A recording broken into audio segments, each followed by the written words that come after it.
So the Philadelphia Eagles are going to have themselves kind of a tough decision here because everybody's talking about how, AJ Brown, the offseason, all that kind of stuff. And I think that obviously getting their new offensive coordinator will be good. But I think it also goes without saying, especially like it's Sean Mannion. So as a Vikings fan, I can promise you that if the old lineage that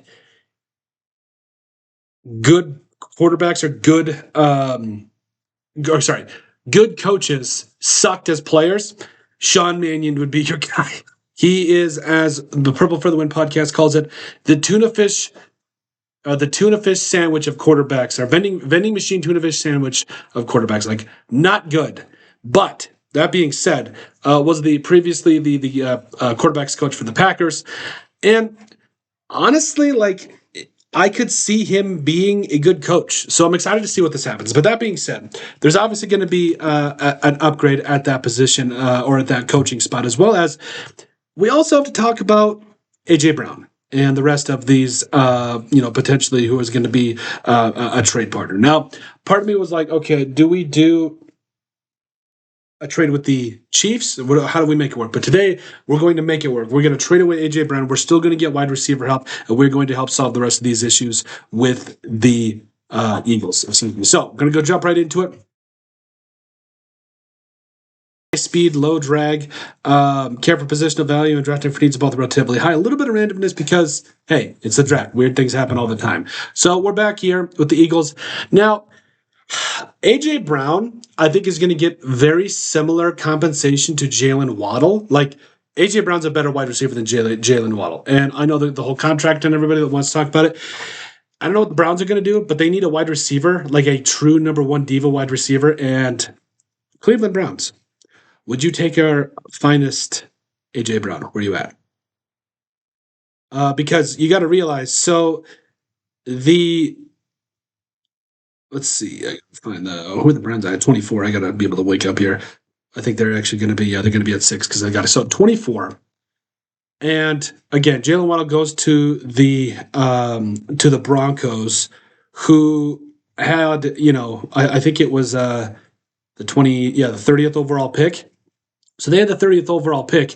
I think you're going to get a little bit less. You're probably looking at 24, 107, and 206. So because the first round pick is higher than the Broncos 30th, I think you're going to get AJ Brown for that.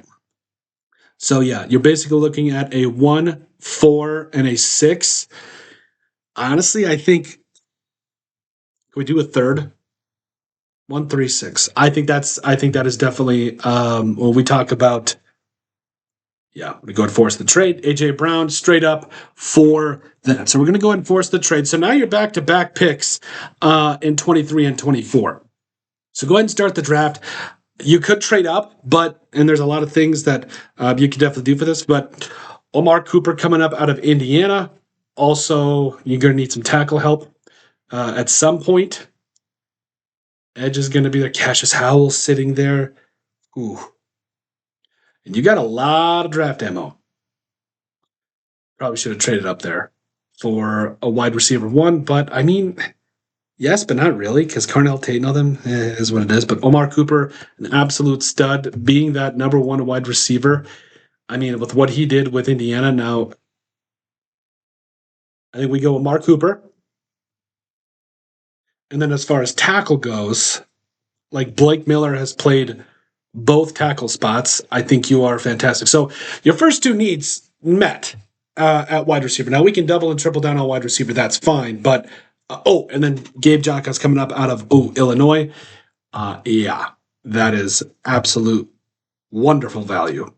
And you just know that the Eagles, they just always seem to get great value here. So in the 3rd round, Jacobs coming up out of Illinois, and then you're back. So let's see. So edge safety is still in need. Elijah Surratt's there. Do we double down on wide receiver with Elijah Surratt? Kalen Rutledge. Safety's also going to be there. Because I'm going to go Igbinison coming up out of Ohio State. I know corner is not a huge need, but like Cooper DeJean, Quinyon Mitchell, Ringo, like I honestly think that we'll go Igbinison here because we're going to be back at 70. Ooh, Antonio Williams out of Clemson is there.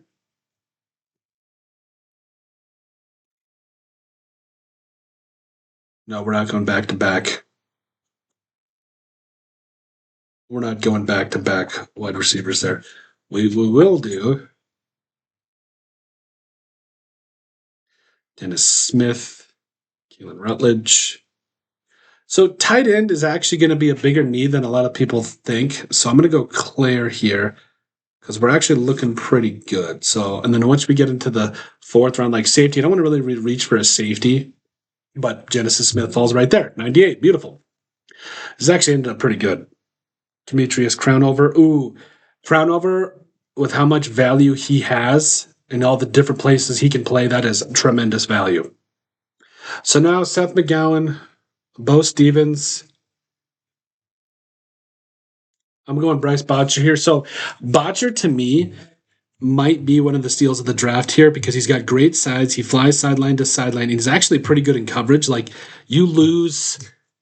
Now, when I say lose, let's be honest, Nakobe Dean is a bigger loss than a lot of us want to admit when he's healthy.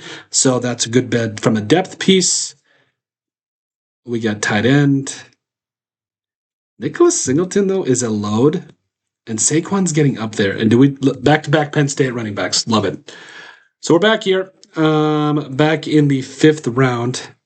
I'm gonna do something that's a little weird. I think that they might also trade away Tanner McKee. So I'm actually gonna go Caleb Klubnik because this kind of matches what they do. They find a way to get absolute dudes in the later rounds. John Michael Gillenborg, Red Murdoch. I'll go Pat Coogan. That's just really good value, baby. Miles Kitselman. Skylar Gill Howard, SGH. He's actually a lot better at defense, at rushing the passer. I would honestly say he's a top 5 pass rushing defensive tackle if you watch any tape on man. So I think this is a really good mock draft. So we're going to go ahead and see how it all ends up. But top of the draft here, so we traded A.J. Brown for a first, a third, and a sixth all this year. Blake Miller, so you get Omar Cooper Jr. and Blake Miller in your first and your 2 picks here. And then you also get Gabe Jacas here coming in the second round. Fantastic value. Igbinison coming up out of Ohio State, and then Max Clare back-to-back Ohio State guys. But again, I know tight end is not necessarily a huge need, but then you also get Genesis Smith there in the late third, early fourth. Demetrius Crownover going to help you along that offensive line. Bryce Botcher going to be a one-on-one replacement for Dean. Nick Singleton because Saquon's kind of getting up there. Caleb Klubnik, I really like the value here. They didn't give us even an A. That is whack. Anyway, but Pat Coogan coming up center because nothing helps. He's going to be the next Travis Kelce. He's going to be the next Kelce. There we go. Skylar Gill Howard, SGH, for a little bit of value because we don't know what's going to happen with Jalen Carter either. So could be pretty interesting. But overall, don't hate how this mock draft ended up. Us kind of being back here, so we'll see how everything kind of does. Come back together. Let us know what you guys think. How do we do trading AJ Brown, getting some good value? Make sure you guys like, comment, and subscribe down below. We'll see you on the next video.